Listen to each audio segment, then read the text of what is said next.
Je croyais vraiment que les gens allaient s'abstenir de ce genre de bêtises. Je n'ai pas mis le peuple dans la rue. Aujourd'hui, je mettais le peuple dans la rue. Tous. Aujourd'hui, le peuple congolais sera dans la rue. Si les gens s'amusent, vous allez voir ce que vous allez voir. Partout où je vais à l'étranger, M. Fayoulou, vraiment merci beaucoup. Merci pour votre lutte pacifique. Vous n'avez pas demandé au peuple de descendre dans la rue. Cette fois-ci, le peuple descendra dans la rue. Et si les gens disent que voilà, nous allons passer par la force, bon, mais voilà, on va mettre sur la table de l'apport de force. Il ne faut pas plaisanter. Nous ne voulons pas des dialogues et une transition. Nous ne voulons pas d'une autre confiscation du pouvoir. Autant nous sommes ouverts et que nous disons, faisons des réformes avec ce pouvoir de facto et l'occupation qui a été installé par les forces extérieures. Pour qu'on aille aux élections, ils auront fait tout leur mandat. Il ne faut pas qu'on nous demande encore d'accepter une deuxième configuration du pouvoir du peuple avec notre accord. Jamais nous n'accepterons ça. Je suis pour le recensement, mais pas comme préalable aux élections. Et le recensement qui doit être fait par des institutions légitimes et non illégitimes. C'est le temps qui prendrait le recensement. Si nous étions en situation normale, on peut prendre un an de recensement. Mais là, nous sommes dans des délais qu'il faut tenir pour ne pas violer la constitution. La troisième contrainte, c'est le financement. Parce qu'il faut financer l'enrôlement et le recensement. Si c'est le recensement ou dégager le moyen aussi important qu'implique cette démarche. Donc, nous sommes d'accord avec vous si vous voulez développer un principe qui correspond à la situation souhaitable et idéale. Mais si vous voulez rester dans la réalité du moment avec les échanges de respect des règles constitutionnelles, cette idée vient de la part de ceux qui la proposent.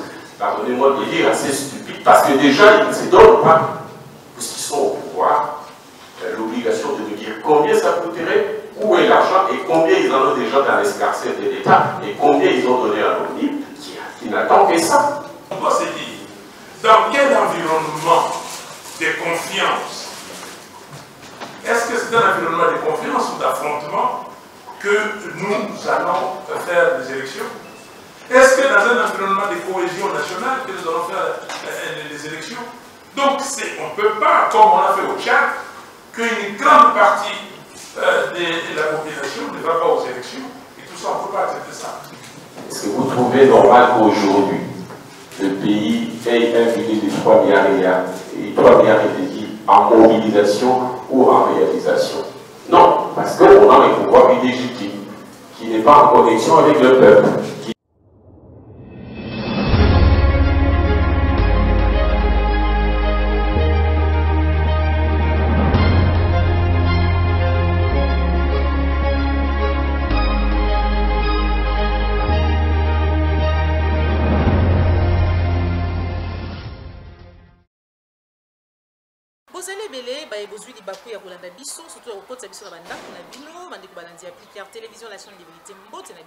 Merci na bolingo, merci na confiance vous allez renouveler dans la chambre de vérité.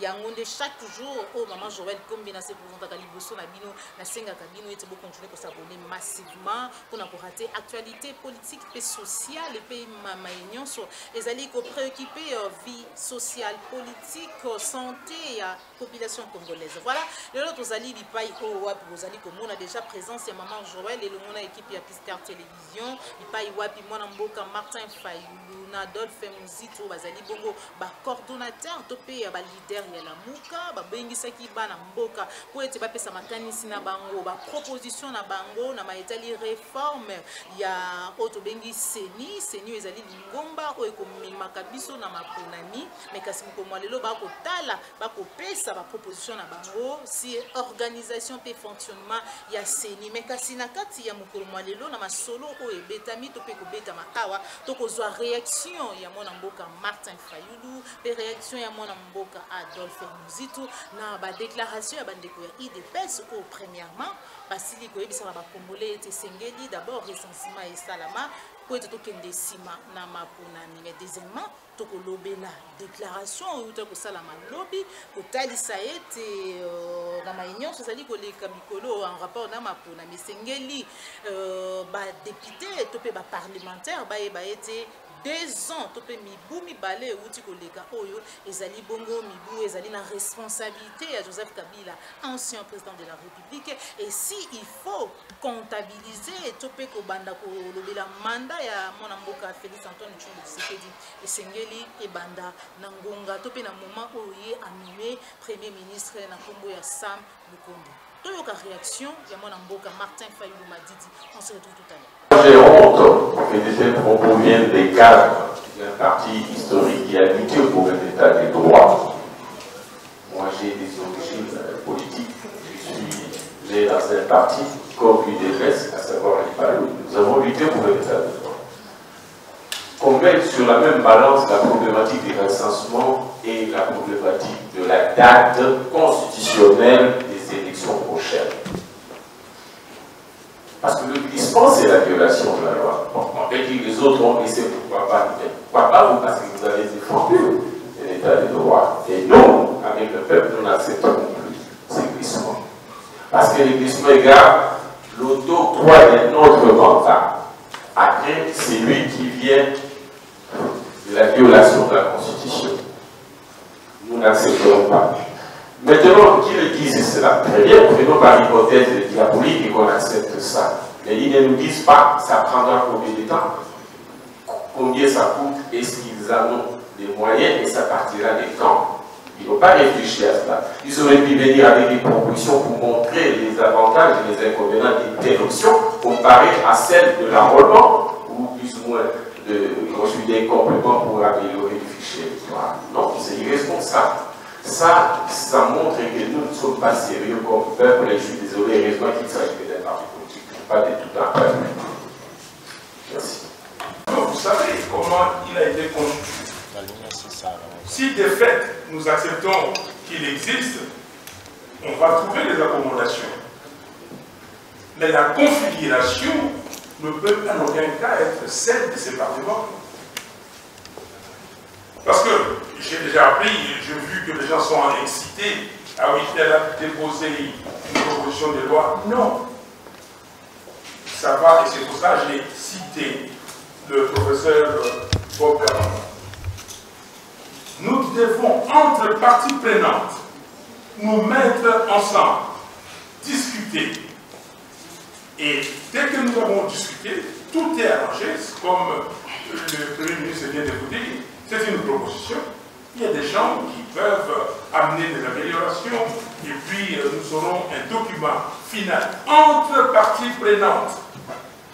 Et à la fin, nous sommes d'accord parce que nous sommes dans une situation de fait et amener ça à l'Assemblée nationale pour entériner ça in globo.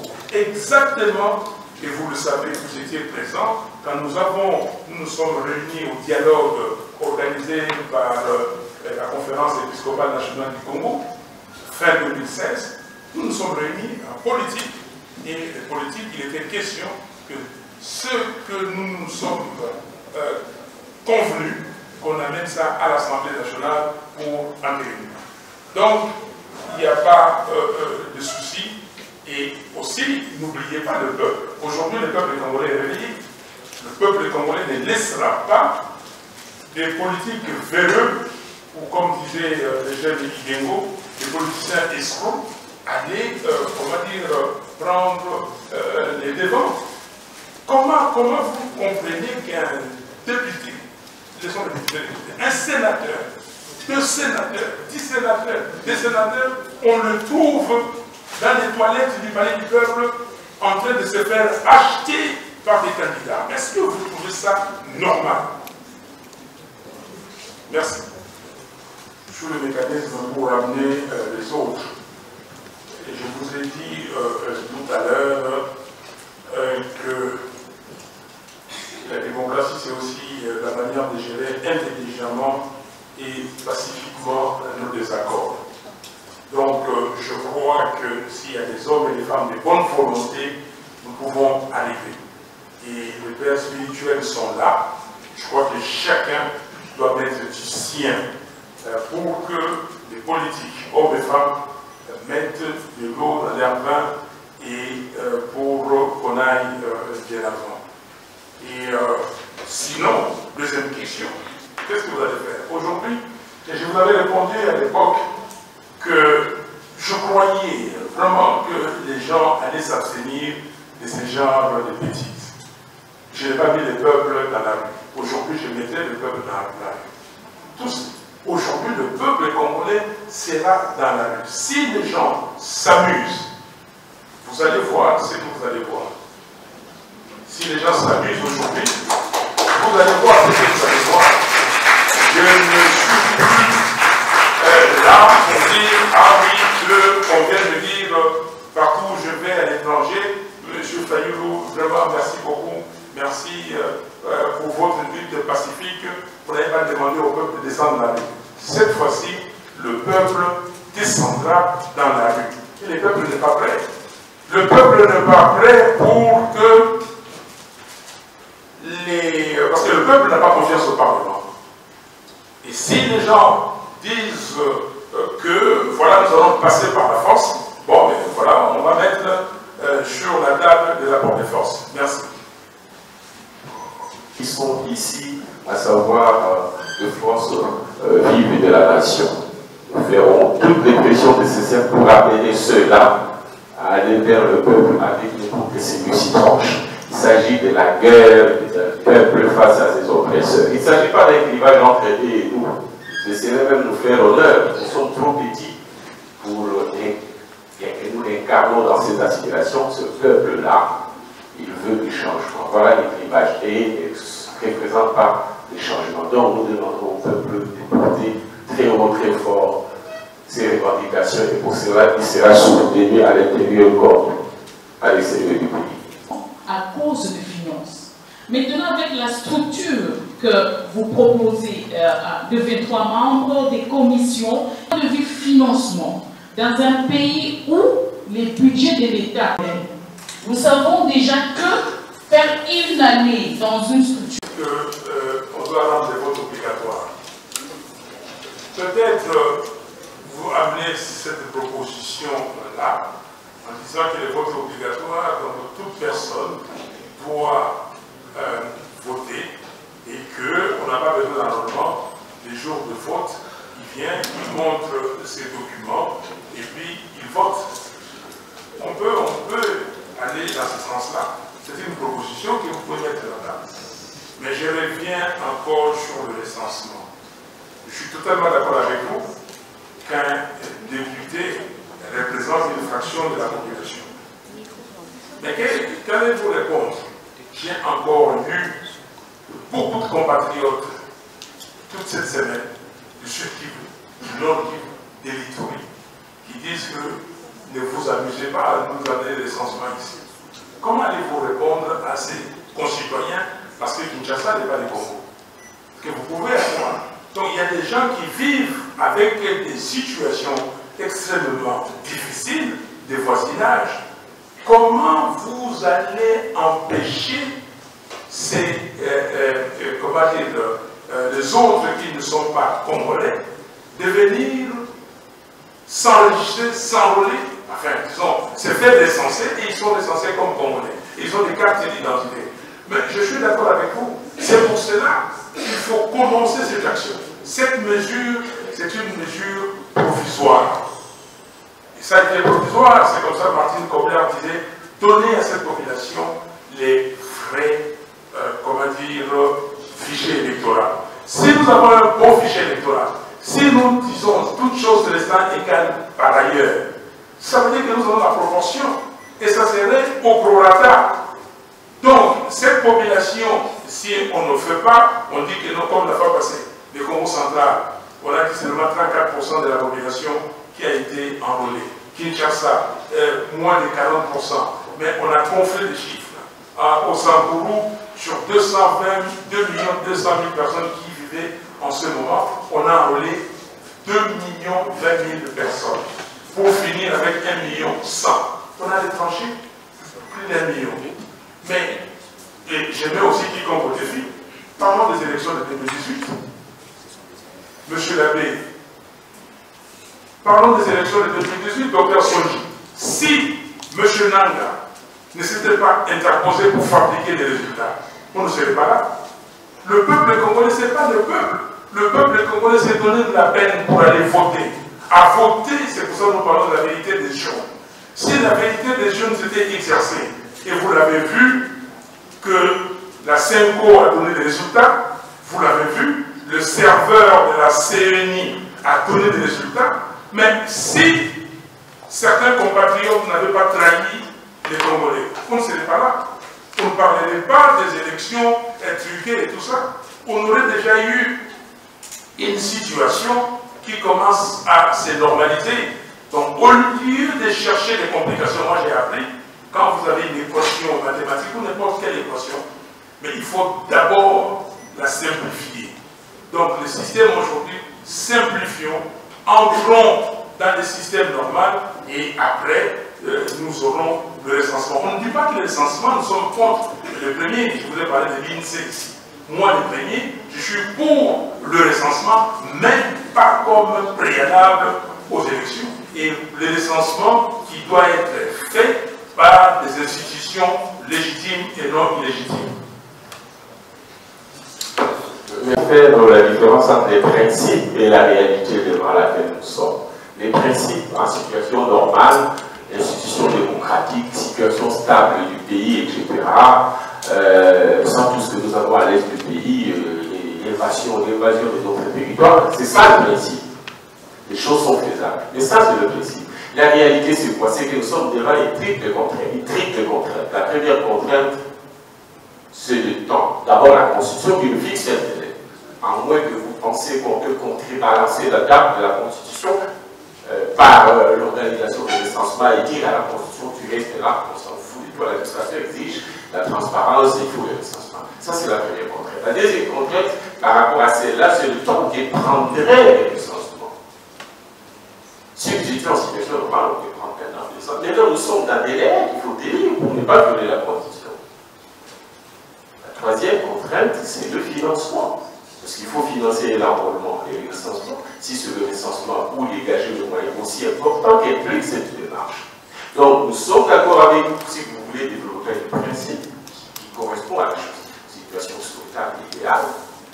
Mais si vous voulez rester dans la réalité du moment avec les gens du respect des règles constitutionnelles, cette idée vient de la part de ceux qui la proposent. Pardonnez-moi de dire assez stupide, parce que déjà, ils ne se donnent pas, puisqu'ils sont au pouvoir, l'obligation de nous dire combien ça coûterait, où est l'argent et combien ils en ont déjà dans l'escarcelle de l'État et combien ils ont donné à nos livres qui n'attend que ça. Voilà ce que nous pensons. Donc, soyons réalistes et regardons les choses parce que nous voulons revenir à la normalité. Il faut commencer avec les processus électoraux, pour la nécessité d'améliorer les fichiers électoraux pour que par la suite, après normalisation de la situation institutionnelle, nous puissions passer au recensement, même si d'ailleurs les deux peut se faire parallèlement, à savoir que si le gouvernement c'est sans la capacité financière de financer les recensements, peut le faire en même temps qu'améliorer le fichier électoral par un complément d'enrôlement. Merci. Les autres organisations des femmes, j'ai beaucoup aimé le projet que vous aviez 30% vert, c'est-à-dire au moins donner 30% pour aller vers les 50%. Si pas plus. Ça, mais quand on dit les organisations des femmes, vous avez donné 2, madame. Mais la personne qui peut représenter les conseils supérieurs de la magistrature peut être une femme. La personne qui peut représenter l'ordre des avocats, le mouvement citoyen et tout ça. Les confessions religieuses, ce n'est pas l'imam Moussa qui va. On peut s'organiser. Les DCC, l'église catholique, l'église de réveil orthodoxe, les kimbamistes et les sanitistes. Donc, non, on n'a pas d'unité, mais particulièrement les organisations qui font la promotion de la femme, on les donne 2 en tant qu'organisation. Bon, maintenant, si ces organisations aussi veulent envoyer des hommes, bon, je rigole. Mais vous n'avez pas 10%, vous avez ce que vous. Et maintenant, c'est à l'intérieur que les gens doivent regarder, et c'est dit dans les textes. Vous allez voir, dans un des articles, il est dit qu'il faut tenir compte de la représentation féminine des genres et puis même tenir compte de la répartition géographique. Je reviens très rapidement sur la question du recensement. On peut signer un modis vivendi, Dr Sonji et M. Labécoun, on peut signer un modis vivendi en disant ceci, que nous tous nous mettons d'accord. La première mission, dès que le gouvernement qui va, ou les institutions qui vont venir là, dès qu'ils se mettent là, le premier jour, on s'organise pour commencer le recensement. Donc on commence par la formation, le matériel, les experts et tout ça, et la sécurité du pays. Parce que la première mission, c'est la sécurisation du pays. Parce qu'on doit se dire, dans quel environnement de confiance, est-ce que c'est un environnement de confiance ou d'affrontement que nous allons faire des élections? Est-ce que dans un environnement de cohésion nationale que nous allons faire les élections? Donc on ne peut pas, comme on a fait au Tchad, qu'une grande partie de la population ne va pas aux élections. Et tout ça, on ne peut pas accepter ça. Nous sommes d'accord sur cette idée de recensement parce que nous voulons avoir un état de droit, mais je pense que le préalable pour cet état de droit, comme il est dans notre constitution, c'est d'abord les institutions légitimes, avec les animateurs légitimes et corriger tout ce que nous devons corriger le plus rapidement possible. Merci. Merci. Mais il ne faut pas le dire en plaisantant. Il ne faut pas le dire en plaisantant. Ça, tu te moques de toi-même. Tu connais ton sort du journaliste. Dans le contexte actuel de cette crise dont vous parlez, qui a justement pour origine le fait qu'on n'a pas le pouvoir légitime à la tête du pays. Est-ce que vous trouvez normal qu'aujourd'hui, le pays ait un budget de 3 milliards et 3 milliards et demi en mobilisation ou en réalisation? Non, parce qu'on a un pouvoir illégitime, qui n'est pas en connexion avec le peuple, qui n'a pas des appuis de la part de la communauté internationale à cause de l'illégitimité et c'est de son modèle de gestion. Quand vous parlez des autres pays, mais les Américains, tout en étant en crise comme nous, sinon plus que nous, ont augmenté leur budget de plus ou moins 2 000 milliards. Je dis bien 2 000 milliards avec les financements monétaires. Sauf que chez eux, les financements monétaires trouvent la contrepartie dans l'offre économique et parce qu'il y a une offre, il y a une prix qui peut répondre en augmentant la production. Et qui peuvent nous soutenir parce que nous avons la contrepartie en perspective en termes de financement, en termes des gisements miniers. Est-ce que vous trouvez normal que la communauté internationale bénéficie de nos gisements miniers de la manière que vous connaissez? Vous connaissez, sans que nous aussi on bénéficie de leurs ressources financières. C'est une question de contrepartie et de discussion avec eux en leur donnant les garanties que grâce aux élections, prochainement, nous aurons des bonnes institutions et que par conséquent, nous allons améliorer les climats d'affaires et qu'ils vont gagner grâce à nos investissements dans notre pays, investissements qui ne viendront pas, j'insiste, tant que le pays est dans l'instabilité et dans l'illégitimité. Voilà ce que nous pensons. Moi, je suis contre. J'ai milité dans un parti nationaliste, je suis progressiste. L'absence de souveraineté peut venir des oppresseurs internes. Il n'y a pas que la communauté internationale, quand elle nous finance, qui peut aliéner notre souveraineté. Même nous-mêmes, le plus grand bourreau de ce peuple, c'est à l'intérieur du pays. Vous mobilisez l'argent, vous mettez à la disposition de la CENI. Cet argent peut venir de l'intérieur, de faire l'objet des pillages, des féondations de la part de ceux qui donnent l'argent à la CENI. Donc, il ne faut pas plaisanter. Nous ne voulons pas des dialogues et une transition. Nous ne voulons pas d'une autre confiscation du pouvoir. Autant nous sommes ouverts et que nous disons, faisons des réformes avec ce pouvoir de facto et l'occupation qui a été installé par les forces extérieures. Pour qu'on aille aux élections, ils auront fait tout leur mandat. Il ne faut pas qu'on nous demande encore d'accepter une deuxième configuration du pouvoir du peuple avec notre accord. Jamais nous n'accepterons ça. Mais est-ce que vous avez imaginé, on a parlé d'1 milliard de dollars dépensés par la CENI. Ces gens-là sont encore là, ils ont cet argent. Si on avait fait l'audit on pouvait récupérer combien? Parce qu'on peut récupérer de l'argent, il faut récupérer de l'argent. On peut récupérer combien entre les mains des gens qui ont détourné l'argent de l'État? Vous étiez certainement à l'hémicycle, que ce soit à l'Assemblée nationale ou au Sénat, quand il y a eu élection. La déstabilisation de ces deux bureaux a coûté combien au Trésor public? Combien on a dépensé? J'ai appris que tel a donné telle chose, tant de milliers de dollars, ainsi de suite. Ça a coûté combien? Aujourd'hui, les trains de vie des institutions, les gens voyagent par jet privé, les gens sont payés 50 000 $ et tout ça. Mais ça coûte combien? Vous ne nous parlez pas de ça? Nous pouvons rationaliser. Nous pouvons, si nous voulons, je dis ici, si nous trouvons un compromis, on se dit que nous voulons les élections, c'est la volonté, on ira vers les élections. Mais nous disons que ces élections, nous devons dépenser le minimum. Que personne ne mette un franc dans sa poche.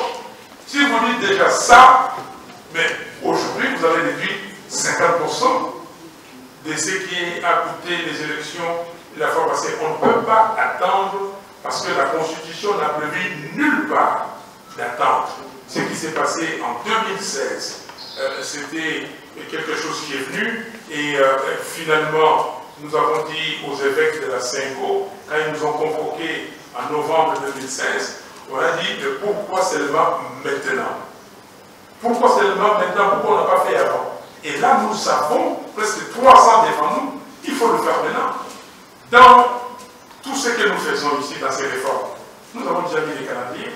Il est possible, ce n'est pas l'objet de la réunion d'aujourd'hui, mais on viendra. Si on se met d'accord le plus rapidement possible, nous serons à mesure d'organiser les élections. S'il n'y a pas élection, il n'y a pas gouvernement, il n'y a pas gouvernement, il n'y a pas glissement. Merci.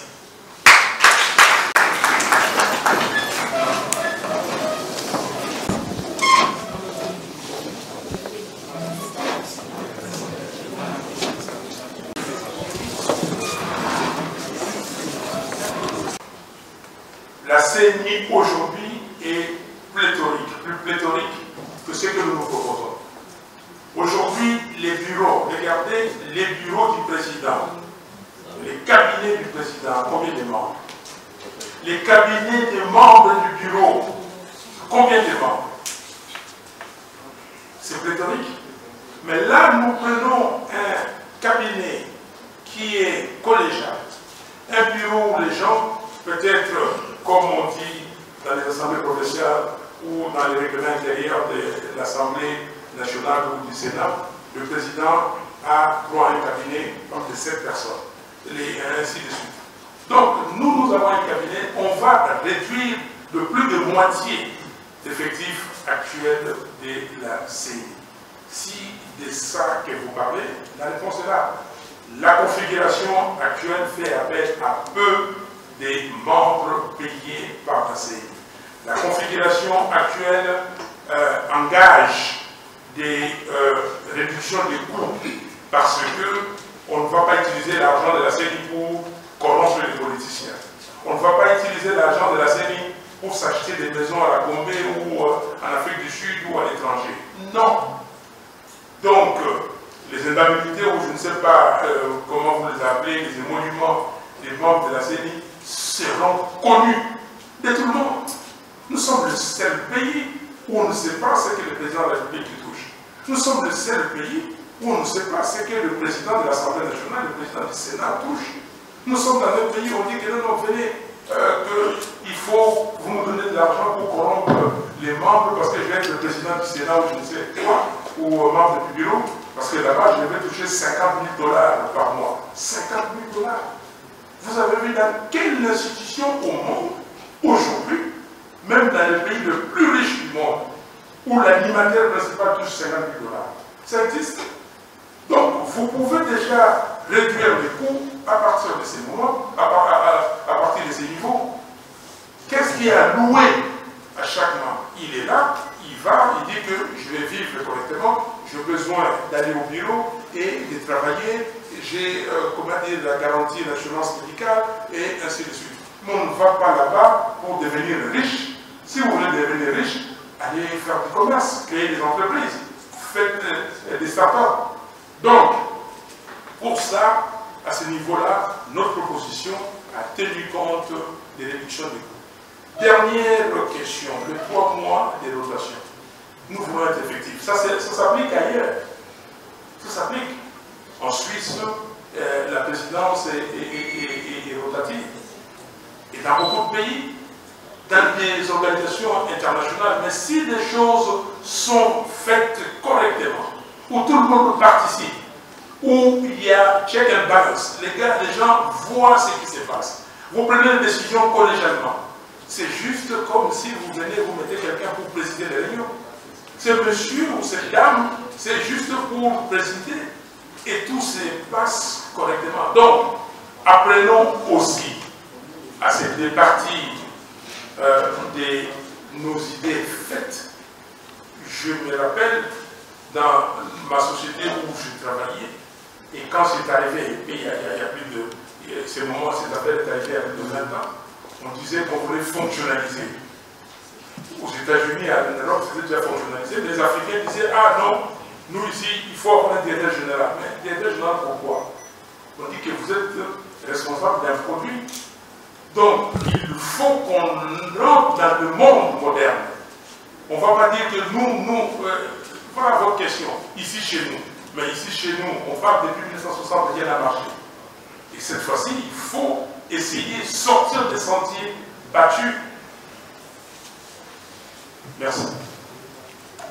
S'agissant du coût des financements, a indiqué que nous pouvions faire des économies en termes du personnel, qui, dans le cadre de la proposition que nous faisons, cette économie peut se dégager, en fait, qu'on va réduire les effectifs au sein des différents organes. Ça, c'est d'une part. D'autre part, nous pouvons faire aussi des économies en ce qui concerne le matériel existant. Je crois que la CNL a dit un mot précédemment, à savoir que l'inventaire et l'audit technique pourra voir ce que nous pouvons dégager comme matériel susceptible d'être utilisé.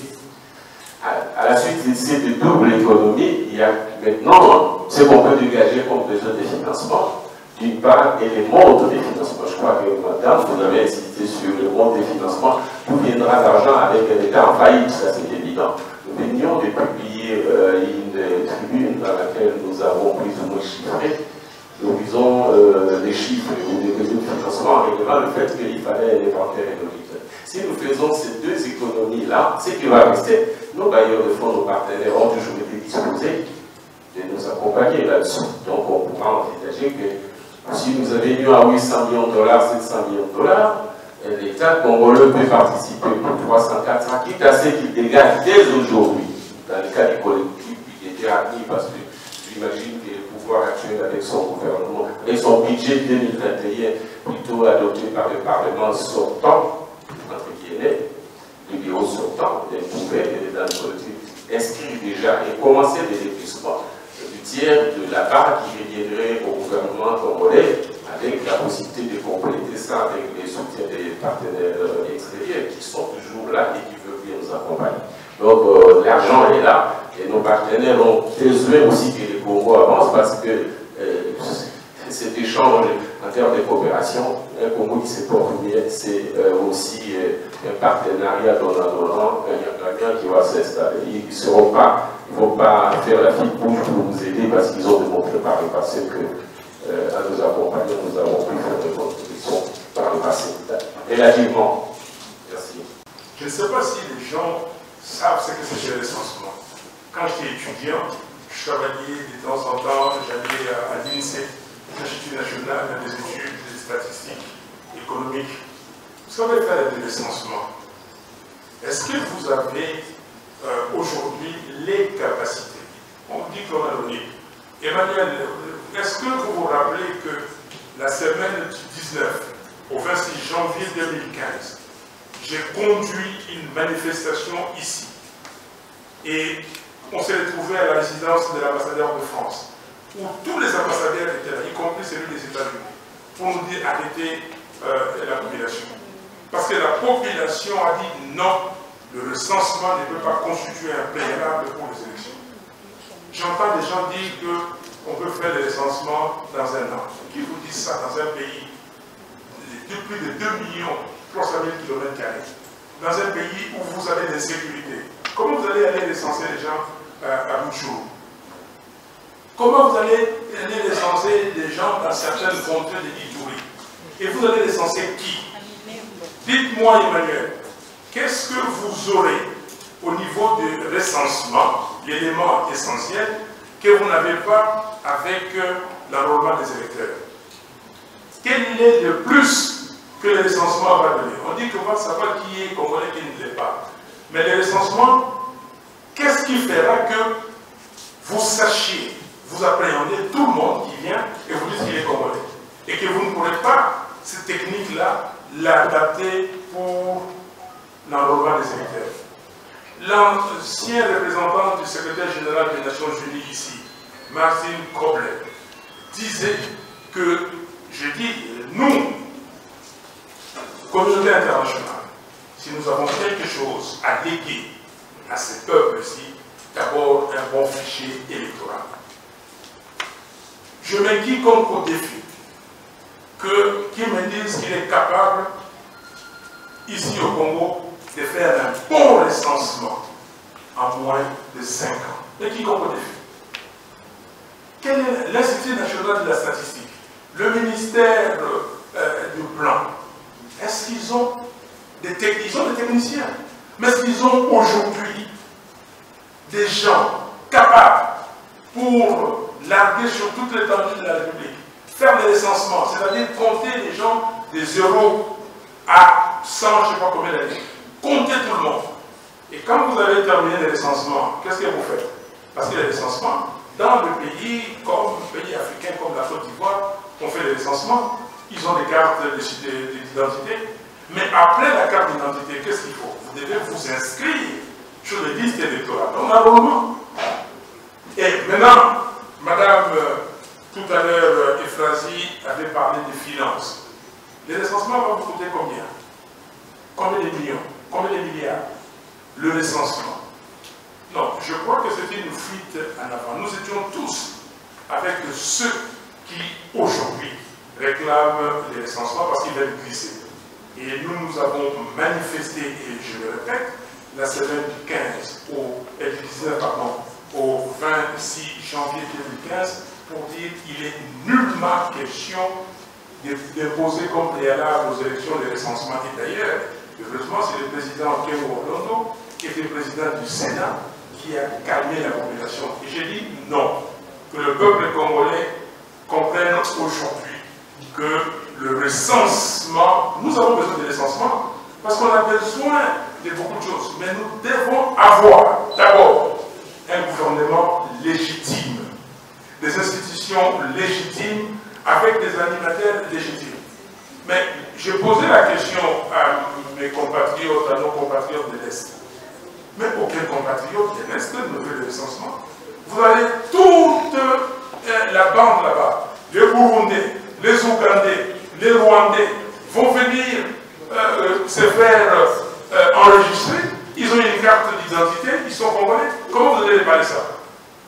Il y a une complicité aujourd'hui connue entre les dirigeants ici et les gens de ces pays-là. Nous voulons rester en bon voisinage, mais nous voulons ne pas créer des situations parce que vous voulez glisser. Et non, ça on n'acceptera pas ça. Merci. Rappelez-vous de toutes les discussions, les colloques, les manifestations, la marche des chrétiens et tout. Je connais votre volonté. Vous et moi, nous avons été dans des églises, dans des paroisses, pour animer des séminaires, des conférences pour les jeunes gens. Même si on avait simplement 30 personnes, 50 personnes, on a fait. Mais la question que vous posez, est-ce que les membres de nos églises sont dépolitisés? Est-ce que la société civile est dépolitisée? On va commencer ici à chercher entre l'œuf et la poule qui vient de venir. Donc, ce débat-là, ce sera difficile. C'est pour cela que j'ai dit tout à l'heure, c'est la responsabilité de nous tous.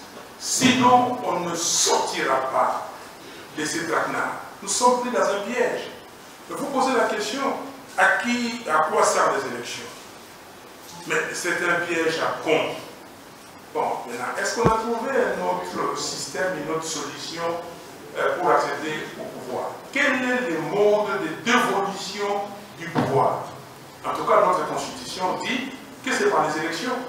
Et je l'ai mis ici, en premier slide, que depuis 60, notre pays connaît des problèmes, des crises récurrentes, essentiellement dues au manque de légitimité des animateurs et de leurs institutions, ou des institutions de leurs animateurs. Mais les Congolaises et les Congolais, forces vives de la nation, se sont retrouvés pour mettre en place une constitution sur base de laquelle le peuple se choisira librement ses dirigeants. Jusque-là, c'est ça. Je n'ai pas vu un autre mécanisme qui donne la dévolution du pouvoir. Donc, pour l'instant, c'est ça. Nous n'avons que les élections. Bon, si quelqu'un, il y a des coups d'État, il y a des révolutions citoyennes. D'ailleurs, l'article 64 de notre Constitution permet une révolution citoyenne. Pour l'instant, le mode pacifique, ce sont les élections. Alors, la question que vous posez, qui a mis en place la CNI?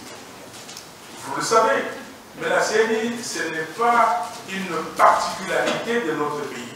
La CNI concerne presque tous les pays africains. Je cite le dernier pays qui vient d'avoir les élections de la Côte d'Ivoire. Et ils ont encore gardé l'appellation CEI, Commission électorale indépendante. Tous ces pays qui vont avoir des élections, là, ce sont leurs CNI qui font les élections. Ils ont des centrales électorales. Bon, le monde est devenu un. Quand vous avez une crise, on vous dit que bon, mesures d'ajustement structurel, plus précisément, programme d'ajustement structurel, les PASS. On dit que le Brésil, le Congo, le Ghana, mais ces deux pays-là sont sortis de ces systèmes depuis, mais nous sommes toujours dans la perfusion.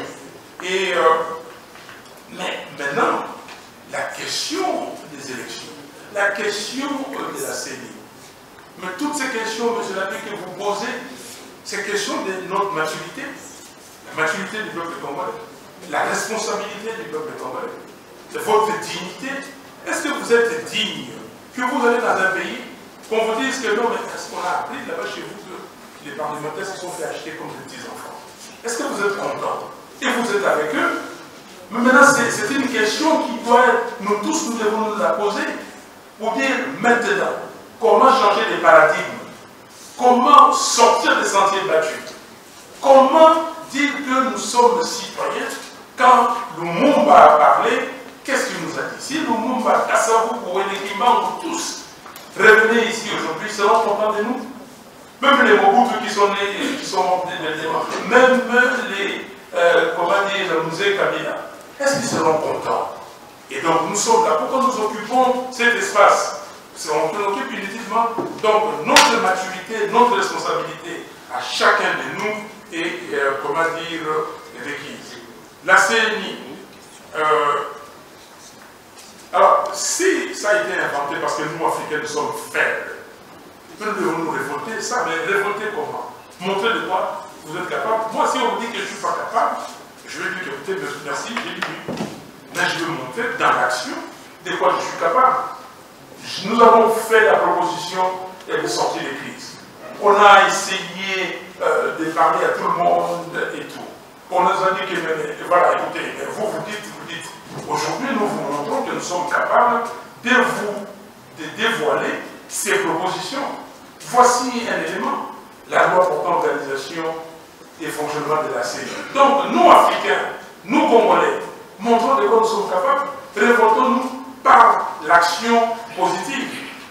Dernière question, M. Labbé, financement des élections. La souveraineté. Mais la souveraineté ne se décrète pas comme ça. Si nous voulons être souverains et tout ça, aujourd'hui, on cherche des milliards de dollars pour nourrir les gens. On n'a pas encore trouvé. On cherche des milliards de dollars. Le pays, ici, il y a 40 millions de Congolais qui vivent, et encore, quand on dit 40 millions, je ne sais pas, sous le seuil de pauvreté. Les programmes alimentaires mondiaux, les tels programmes, les tels, Donc, tout ça, nous cherchons à nourrir, comment dire, nos populations. Les autres pays s'organisent pour payer ce qu'ils doivent payer. Mais nous, qu'est-ce que nous payons? Tous nous sommes perfusés. Tous. Alors, maintenant, la souveraineté doit commencer par, pour moi, la mise en place des institutions légitimes, avec des animateurs légitimes, qui, eux, doivent être conscients qu'ils ont été mis en place par le peuple, qu'ils ont un mandat du peuple, qu'ils peuvent avoir un délai de grâce. Mais passer ce délai de grâce, le peuple doit demander des comptes parce que dans la période requise, ils doivent aller de nouveau, comment dire, aux élections. Voilà, M. Labbé. Monsieur Labbé, vous avez parlé de ce que depuis 1960, les élections sont toujours contestables, etc. Et ça vous permet de remettre en question la CENI.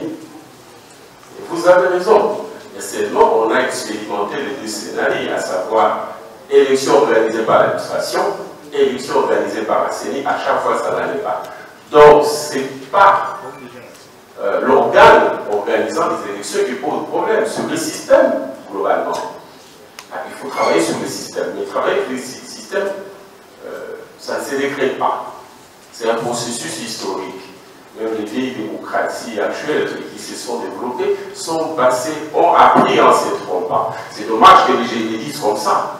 Un peu comme si j'étais d'accord qu'on se trompe, etc. et qu'on apprenne à se tromper. Je n'exprime pas un peu, j'exprime un fait historique qui veut que c'est progressivement dans les rapports de force qu'on a évolué pour l'amélioration qualitative de la société. C'est toute la société prise comme système qu'il faut améliorer. L'organisation des élections, quel qu'en soit l'organe, n'est qu'une désarticulation. Donc, administration comme CENI, tant que les systèmes est mauvais, tant qu'on lutte encore, tant qu'on lutte pour construire la démocratie, c'est-à-dire la transparence, l'égalité, les résultats, nous aurons toujours des faiblesses, quelle que soit l'instance par laquelle nous organisons les élections. Donc, c'est un combat dans un processus historique. Deuxièmement, vous parlez du financement en proposant que nous puissions organiser les fonds pour créer plus ou moins souverain. Non, ce n'est pas tant parce que les ressources viennent du peuple, parce que même les ressources de la CENI actuelle viennent du peuple à travers les trésors publics, à travers l'impôt. C'est celui qui gère les fonds. Moi, pardonnez-moi de le dire comme ça, j'ai organisé les élections en 2011 avec un financement plus ou moins de 100%. Au nom de la souveraineté, mais il y a eu des contestations, il y a eu la fraude, plus ou moins. Donc c'est pour dire comment organiser la souveraineté, comme a dit le président et le gouvernement, pour que l'autorité qui incarne la souveraineté soit l'émanation du peuple et se sente plutôt rédévable et fasse en sorte qu'il n'ait pas des élections et n'organise pas la fraude ou l'épuisement. C'est cette étape-là qui ne se décrète pas non plus, qui est le résultat d'un combat de tout à fait. Donc, ce n'est pas parce que nous aurons créé un fonds, ce fonds, sa gestion sera institutionnalisée. C'est comme le budget de l'État qui vient d'un fonds collecté auprès du peuple. Et quand vous institutionnalisez, donc vous dépendez des animateurs, des institutions qui peuvent être bons ou mauvais, ou tout en étant bon, être faible, etc., de le dysfonctionnement.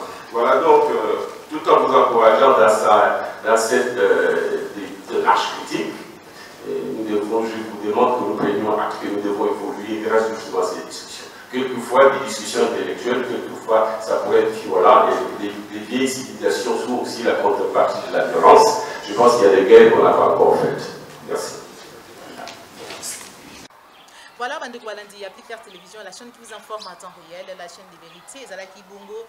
Réaction ya bandeko ya Lamuka en rapport na maitali recensement topé lolenge batumsu ba koloba ete ezali bongo lolenge ya mobiliser mais kasi parce que ki wana te ba réagir qui peut par rapport na mai bandeko ya IDPS topé directoire ya IDPS le lié était 2 ans passés ezali 2 ans esengeli kota na compte ya ancien président de la République wane kutala mwana mboka Félix Antoine Tshilombo Tshisekedi te nde tokabwani awa nazalaki na esengo ya kokota bandako na bino na nimero ya émission vérité de tout côté oyo mais kasi osepelaki na yango kopesa matondo mingi na cordon opima afrique na Joël Gona beau chasseur d'image pe na papa la yombe équipe ya Appliquer télévision la chaîne de vérité matondo na yo papa Lambiaï motema madame Hitbiaï qui nous suit depuis Paris matondo na yo Christian Bopate les référendum autorité morale matondo na Jean Mbembe Ouest depuis France matondo na ndeko Jacques Matano matondo na yo papa Simon Doko papa Alphonse Tala papa Laurent Bonza soko sepelaki na émission oyo liker partager mais kasi ezali mbala liboso na ndabiso kobosa na te ko s'abonner na kati ya la chaîne de vérité.